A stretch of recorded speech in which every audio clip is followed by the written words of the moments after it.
So if we want to, and let's take this to romantic relationship, the number one thing that I see limiting people self-evolving, self-actualizing in relationship is the fear of being judged or rejected or made wrong by the partner.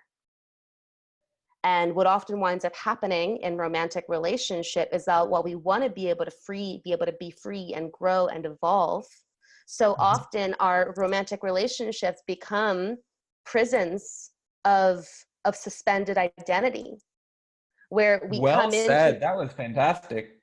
thank you. And yeah, it just came through. And what I mean by that is we meet a person, and then we get a snapshot of who we believe this person is. And then Yeah. identity forms. There's like an enmeshment like of root systems around the identity that we became attached to when we met this person. And Yeah. what can happen if both people aren't committed to the evolutionary awakening path is when one person wants to start to grow and evolve, inevitably it starts messing with the root system of the other person that's gotten locked into place around this fixed identity that they've become attached to. And it can be incredibly threatening, not just for the person who's attached to the identity, but for the person who wants to grow and evolve into something that, let's face it, is kind of terrifying and unknown, because Yeah. it requires us to step into a completely different framework of who we are. And that is why I find that in many ways, the awakening path can seem easier in many ways being single, because there's not constantly a need to self-check in. Yeah. However, I think this is the location of the spiritual problem. And here's my challenge is that how does this location, you're doing such a beautiful job articulating this location of the spiritual problem. How does this transit? Because I think here, this next step is where in the past, this is where religion would evolve. Does that make sense? Like, because religion evolved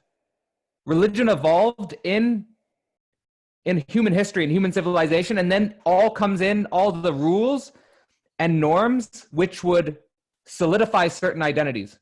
So I think like that, and that would be the trap, you know? Well, so this is where the repression of the feminine and the false pedestaling of the masculine comes in. So religion is inherently a masculine structure. I agree. And I've been doing a lot of reading and research into alternative perspectives on the relationship between Mary Magdalene and Jesus, and how so much of that storyline unfolded. And what I'm reading is speaking to the eradication of the primary female figures and the feminine components of what led to the unfoldment of creation. And the feminine, in this sense, is the willingness to wade into the waters of the unknown and allow for something to emerge that is inherently unpredictable and uncontrollable.